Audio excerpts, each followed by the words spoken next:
Hello friends, welcome to my channel Secrets of CPR. My name is Sarbindu Pal. Let's start the EOD analysis of Nifty and Bank Nifty.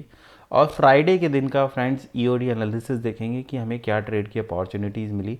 और video को शुरू करने से पहले आप लोगों को मैं सॉरी बोलना चाहूँगा यार कि मैं रेगुलरली वीडियो पोस्ट नहीं कर पा रहा हूँ। उसका कारण ये है कि मैं काफ़ी दिनों से मैं खुद भी ट्रेडिंग नहीं कर पाया हूँ। मैं अपनी जॉब में और अपनी फैमिली के ही कामों में बिज़ी हो गया हूँ, तो थोड़ा भी समय नहीं मिल पा रहा है। मैंने करीब 5-7 दिन से ट्रेडिंग भी नहीं की है फ्रेंड्स। तो फ्रेंड्स देखते हैं हमें कि क्या ट्रेड की अपॉर्चुनिटी मिली फ्राइडे को देखो मार्केट में पहली ही कैंडल ने क्या किया, सीपीआर के नीचे क्लोज़ किया, राइट। अगर हम निफ्टी की बात करें तो पहली ही कैंडल ने सीपीआर के नीचे क्लोज़ किया। ऑल्दो यहाँ पे हमारा ट्रेड बनता है, पहली कैंडल अगर कोई सीपीआर के नीचे क्लोज करती है तो हमें हमारा ट्रेड बनता है। अगर मगर ये रेड कैंडल अगर ऐसे होती फ्रेंड्स, इस तरीके की कैंडल बनती तो ज़रूर मतलब हम अपना ट्रेड लेते और हम अपना टारगेट कहाँ तक देखते फ्रेंड्स, हम अपना टारगेट देखते फ्रेंड्स यहाँ तक, जो आज का हमारा पिवट है वहाँ तक हम अपना टारगेट देख सकते थे फ्रेंड्स, ठीक है। मगर पहली ही कैंडल ने क्या किया है फ्रेंड्स, हमें मैं थोड़ी सी सेटिंग कर लेता हूँ इसकी, यहाँ पे लाइन काफ़ी बड़ी हो रही है। तो हम यहाँ तक हम अपना टारगेट देखते हैं। अदरवाइज़ इसके अलावा अगर आप फ्रेंड्स देखोगे तो हमें यहाँ पे कोई ट्रेड की अपॉर्चुनिटी नहीं मिली। उसके बाद अगर देखेंगे, अगर पहली ही कैंडल यहाँ पे मार्केट खुलता और सीपीआर के नीचे मतलब अपना जो पीडीएल है उसके नीचे क्लोज देती, तब भी हम अपना ट्रेड लेते, पिवट तक अपना टारगेट देखते हैं मॉर्निंग में पहला टारगेट, या पहली ही कैंडल पिवट के नीचे भी क्लोज दे देती यहाँ पे खुल के, तब भी हम अपना टारगेट यहाँ पर ले सकते थे। यहाँ पे हम अपना स्टॉप लॉस रख सकते थे, यहाँ तक हम अपना टारगेट देख सकते हैं। मगर ऐसा कुछ भी मार्केट में हमें देखने को नहीं मिला। हमें मार्केट में क्या देखने को मिला है फ्रेंड्स, हमें मार्केट में अगर कोई चीज़ देखने को मिली है तो कि मार्केट सीधा एक ट्रेंडिंग डे की तरह बिहेव किया और उसने मार्केट में नीचे आया। अब देखो, अगर सीपीआर के मेथड के हिसाब से देखेंगे तो हमें क्या ट्रेड की अपॉर्चुनिटी मिली। अर्ली मॉर्निंग में तो हमें कोई ट्रेड की अपॉर्चुनिटी नहीं मिली। और मार्केट में अगर आपको ट्रेडिंग करनी है, अगर आप किसी सेटअप के साथ चल रहे हैं तो आपको पेशेंस के साथ बैठना बड़ा ज़रूरी है। अगर आप यही सोचते रहोगे यार इतना मार्केट निकल गया, ये हो गया वो हो गया, मैं यहाँ पे ऐसे कर देता तो शॉर्ट कर देता तो मेरे को पैसे मिल जाते, या ऐसा कुछ होता है, तो मतलब यहाँ पर we are breaking our rules. और जब हम ये काम करना शुरू कर देते हैं तो हो सकता है कि उस दिन आपको प्रॉफिट हो जाए, मगर आगे के टाइम आते आते आप क्या करेंगे, उस प्रॉफिट को भी लूज़ कर देंगे और आप अपना जो मनी है उसको भी लूज़ कर दोगे। तो इसलिए मार्केट को समझना बहुत ज़रूरी है।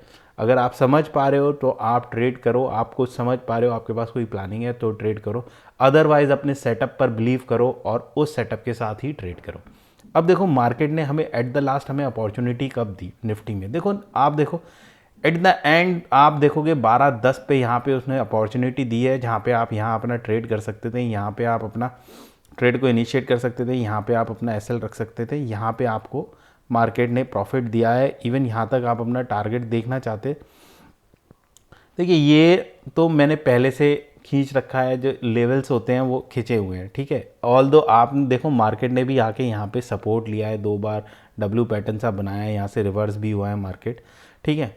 मगर क्या है कि मार्केट यहीं तक आया, यहीं पे फिर उसने क्या किया है, टाइम स्पेंड किया है, ठीक है। तो यहाँ तक अगर आप देखोगे तो आपको 1:1.5 फ्राइडे के दिन में अगर आपने कॉल शॉट किया तो हाँ 1:1.5 का ट्रेड यहाँ पे मिला होगा।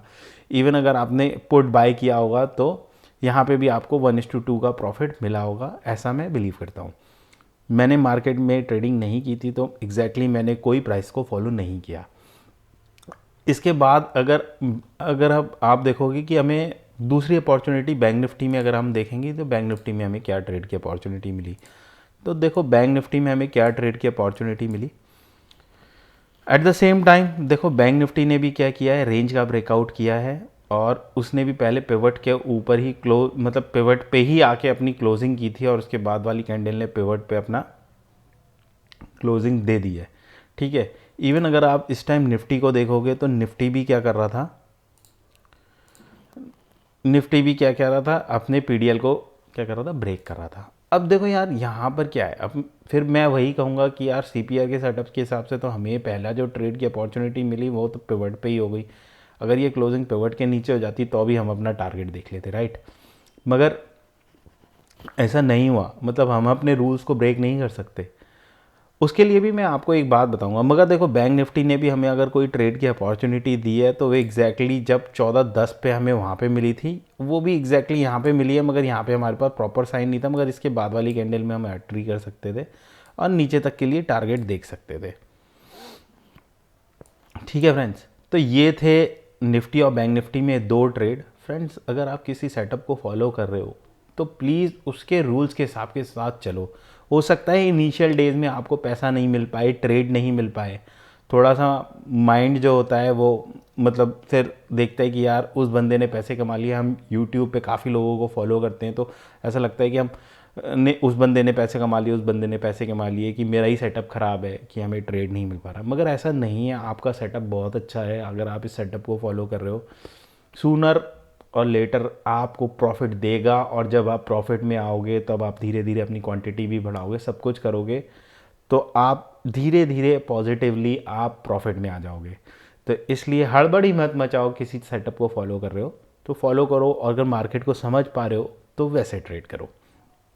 अब देखो, मैं कुछ बातें आप लोगों को और बताना चाहता हूँ कि यहाँ पे तो हमें 2 ट्रेड मिले जो मैंने आपको बता दिए। इवन अगर आप 15 मिनट्स की कैंडल में भी देखोगे, जो 15 मिनट्स कैंडल वाली स्ट्रेटेजी है उसमें भी आप जाके देखोगे तो वहाँ पे भी आपको बैंक निफ्टी में आपको एक ट्रेड की अपॉर्चुनिटी देखने को मिलेगी।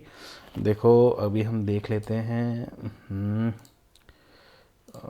15 मिनट्स में। देखो यहाँ पे भी देखो बैंक निफ्टी ने भी हमें यहाँ पे एक 15 मिनट्स में ट्रेड की अपॉर्चुनिटी मिली है ना। ऑल दो यहाँ पे आप अपना ट्रेड करते हैं, यहाँ पे अगर भी आप अपना एसएल रखते तो यहाँ पे आपको अच्छा खासा प्रॉफिट मिला है। बैंक निफ्टी में हमें एक प्रॉपर ट्रेड की अपॉर्चुनिटी नहीं मिली थी 15 मिनट्स में, ऑल दो एक बहुत छोटा सा ट्रेड मिला था। मैं ये कहूँगा यहाँ पे देखो बैंक निफ्टी ने यहाँ पे बहुत छोटा सा ट्रेड दिया है हमें, काफ़ी सारे इनसाइड बार बने हैं। उसके बाद यहाँ पे इसने ऊपर की तरफ थोड़ा सा दिया है, क्रॉस होते ही हमें ट्रेड करना था, थोड़ा सा प्रॉफिट मिला है इस ट्रेड में।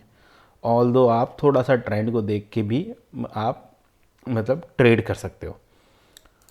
ठीक है, तो ये तो हुई निफ्टी और बैंक निफ्टी की बात। अब मैं आप लोगों को एक चीज़ और बताना चाहूँगा कि अगर आप देखो कि निफ्टी जो है वो, अगर आप देखो कि काफ़ी दिन से, यानी 14 तारीख को अगर आप देखोगे, 15 तारीख को, 16 तारीख को, ये काफ़ी दिन से एक रेंज में ही चल रहा था।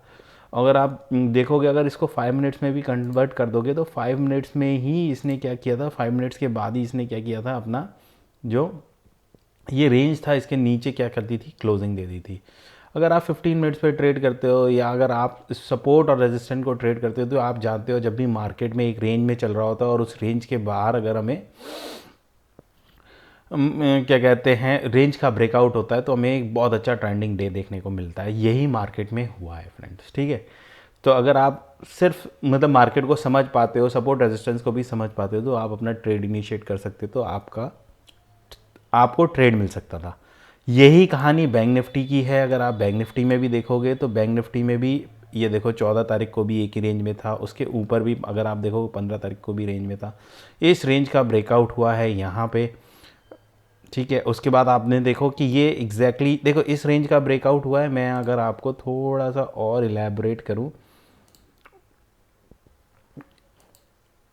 इस रेंज का ब्रेकआउट हुआ है और ये देखो इसके बाद क्या किया, प्राइस आया है, इसने यहाँ से रीटेस्ट किया है इस प्राइस को और अगले दिन ही यहीं से दोबारा सेलिंग कंटिन्यू हुई है। इसके नीचे इसने क्लोजिंग दिया। 5 मिनट्स में देखोगे तो ये अपनी रेंज को तोड़ता हुआ नज़र आ रहा था और हमें एक ट्रेंडिंग डे देखने को मिला है। तो थोड़ा सा अगर आप मार्केट को समझते हो तो आप अपने सेटअप में भी मॉड्यूलेशन कर सकते हो, मेरे कहने का मतलब ये है।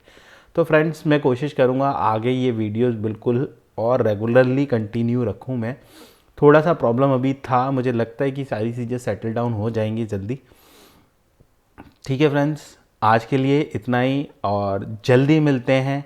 और आप ट्रेड करते रहिए, पैसा कमाते रहिए। मेरे वीडियो को लाइक कीजिए, सब्सक्राइब कीजिए और शेयर कीजिए। Thank you friends.